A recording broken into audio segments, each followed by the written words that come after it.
Mellow greetings, Tubians, Ronan T here, and let's fanfic Story of Seasons Friends of Mineral Town. Winter 7, Year 1, Friday, sunny. So today started off with a huge cookathon. I had the idea in my head that I wanted to get in and do a ton of mining today. I've got to back build some resources so that I can upgrade my tools and do a few other things. I want to check out the mine in the middle of the lake a bit more as well. See what other gems and things I can find. Start to shore back up my budget a bit because I've been spending a lot of money lately and not making very much to replace it with, which is kind of bad. So I cooked up a storm, made sure I made foods that would be light, easily portable, would hold together and still taste good even when they're cold because it's going to be a few hours before I eat them. And the idea of cold eggs on toast really doesn't appeal to me. Cold udon noodles, though, that's just tasty. So I made stuff that I thought would be a good match. Went through, tended to the animals, took care of everybody. They all say hi, Journal, or at least they would if they spoke English. They were all looking happy, fluffy, and full of food, very toasty in their barns. I don't know how those places stay so warm. I've got no form of heating system in there, and yes, the animals do give off some heat, but not that much heat. On the flip side, after working in there for a little while, I don't think I have to worry about another snowstorm. They will be toasty and comfy, even if it does come blizzarding down again like it did the other day. So after getting all of that done, it was do my usual lap, forage up some wood, chop up some stumps and that kind of thing, because I do need to be backstocking all my wood. And I made my offering. I ran into Ran and Popri at the spring. I gave them some presents, and then it was in, and it was break rocks and dig up ground, and break rocks and dig up ground, and I was determined. I wanted to get past level 3. That seems to be my barrier. I don't know why, that's just where my stamina and my patience seem to give out. And honestly, Journal, I think some sort of magical family of maybe critters of some kind live in there, because every time I go in there, firstly, the layout's different, the rocks are all in different places. I dig up a passage down, like I will find the passage to the next floor, but as soon as I leave the mines and then come back, everything I've done is undone. The rocks are all back, they're all in different positions. All of the ladders to various areas I've dug up have disappeared. This on top of the whole time thing. I go in and I feel like I've been down there for 3 weeks in the dark and the dirt. And cold udon tastes really great, by the way. And I come out and the sun hasn't moved and everybody's still doing what they were doing when I went in, and time has basically stopped. Now, if time does basically stop in there, that gives additional credence to the idea that some form of magical critter lives in there and is rearranging all of my hard work. Anyway, after going through the regular mine for a bit, I stopped, I soaked for a while. I was dusty, I was dirty, I was tired, I was sore. And, it was just barely gone lunchtime.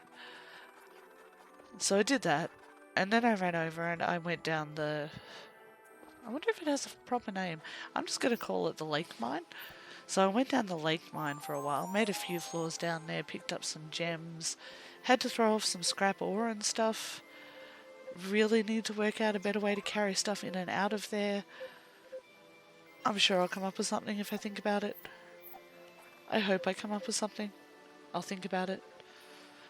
After that, ran home, dropped some stuff off, threw some stuff in the shipping bin so that Zach would stop yelling at me, and, hopefully make a couple of gold so that I can continue living. And then I ran around, did my socialing.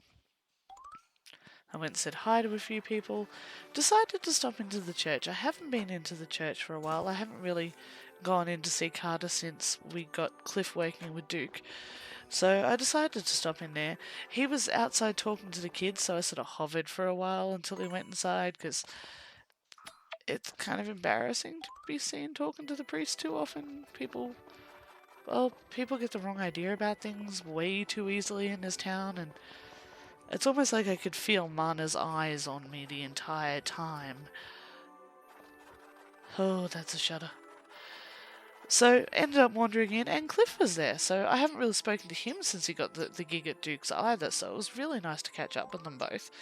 It turns out that Carter had ordered in food from the inn, and he asked us to clean up a bit and offered to feed me for free. So Carter went off to the confessional. Cliff said I didn't have to help with the cleaning, but honestly, who's going to leave somebody to clean up an entire church by themselves? That's mean. You don't do that to your friends. And it was really nice just to hang out and, throw the occasional word backwards and forwards. And, well, I'm a little worried about him, actually. I know he's the kind of guy who dedicates himself to things, who just throws himself in head first,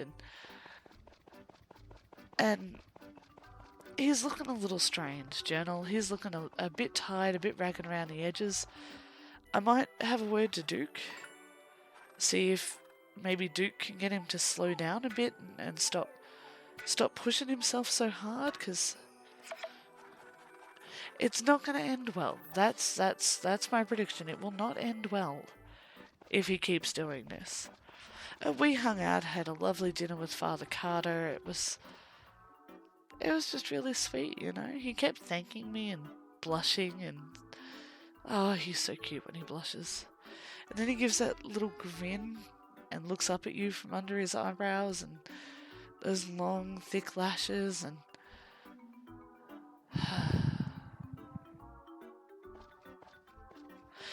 but we had the dinner, and then I decided to come home and just put stuff away and hit the hay. It's been a long day.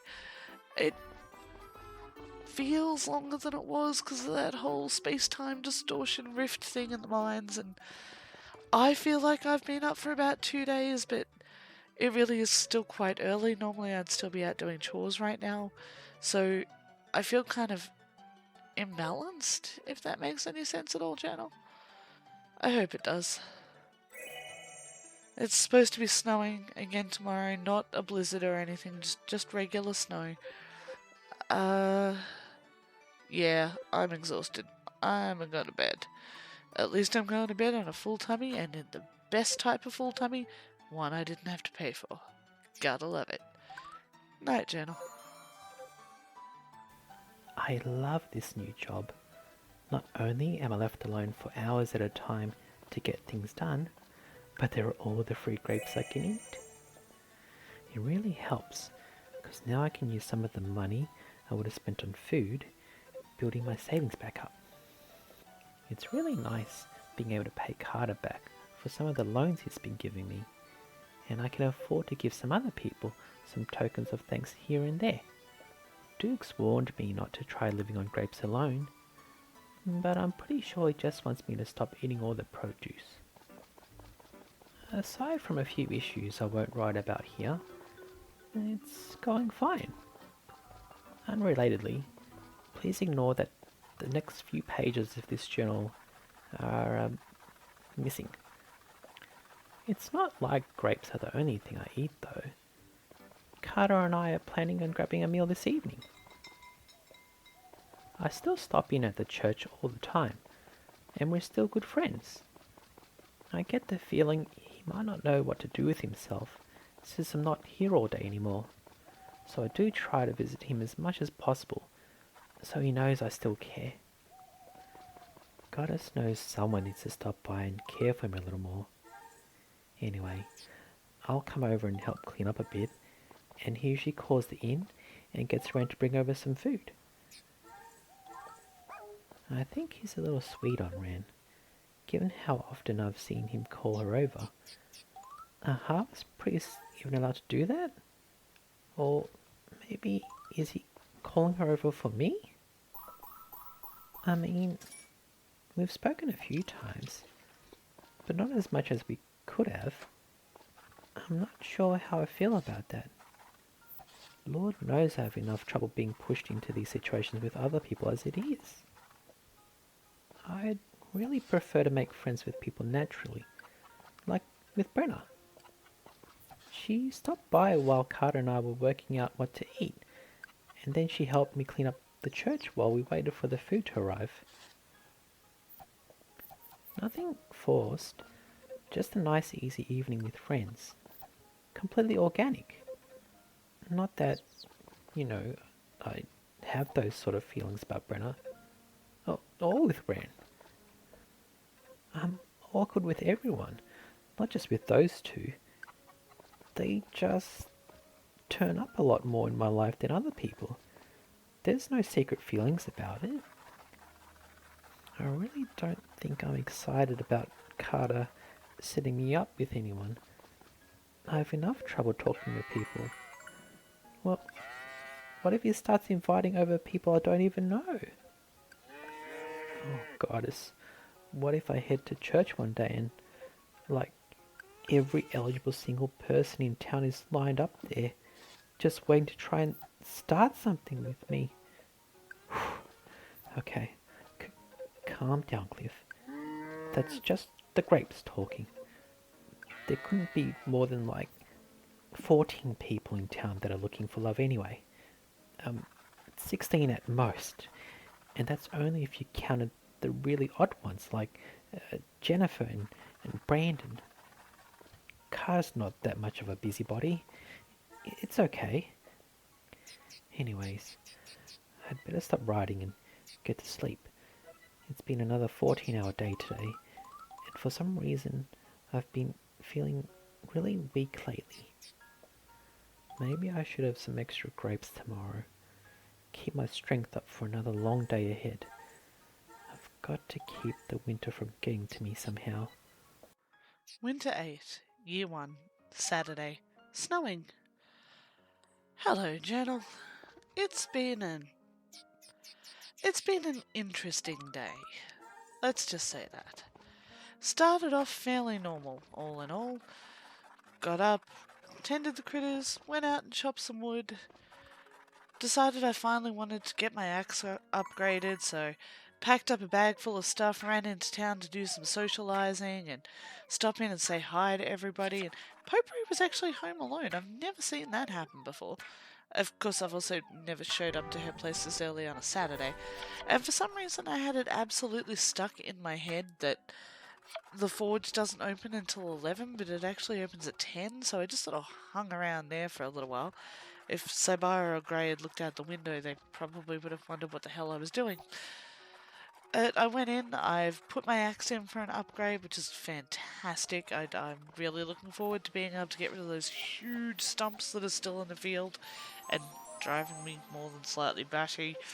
After this, I'll have to work on getting the hammer ready to go, because there's still a few very big rocks that I need to get rid of as well, and hopefully I'll be able to do that before the end of the season. I'm really, really hopeful about that. We'll see what happens, I guess. I was making my way up to what I consider the back end of town. So the row of everything with the church and the clinic and the grocery store and everything. I decided to cut through the plaza. And as I did, I got there just in time to see Cliff go face first into the snow and, well, Journal, I kind of panicked a little.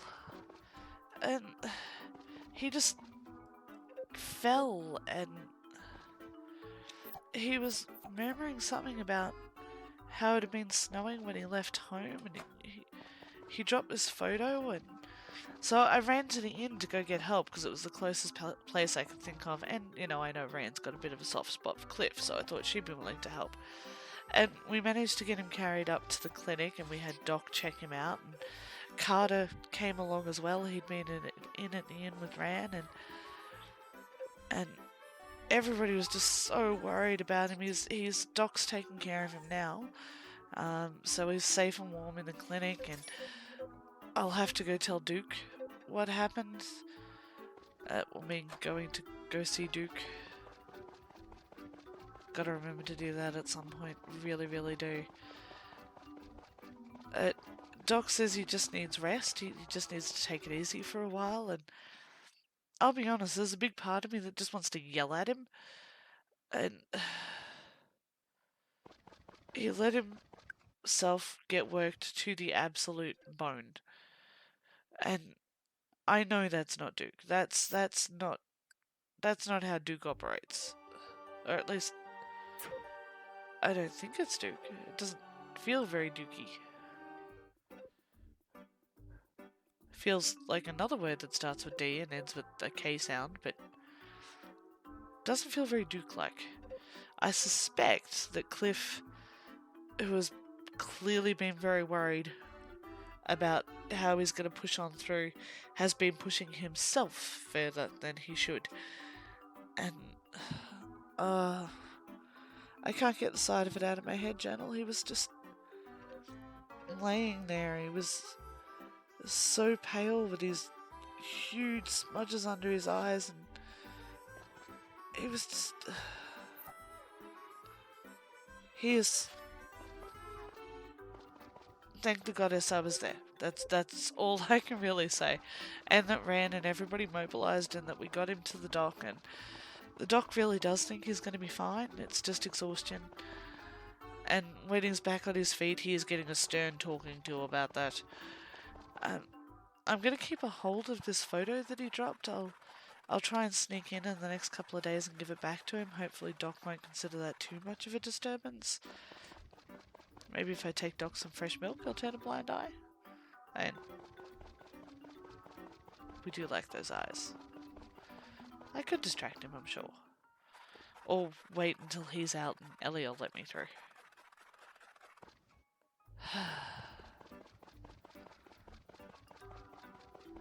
Just... I am so lucky that I am relatively sensible. I never worked myself to exhaustion. I've worked myself to the point of it, sure. But... No, Journal, we can't do that. We have to be sensible.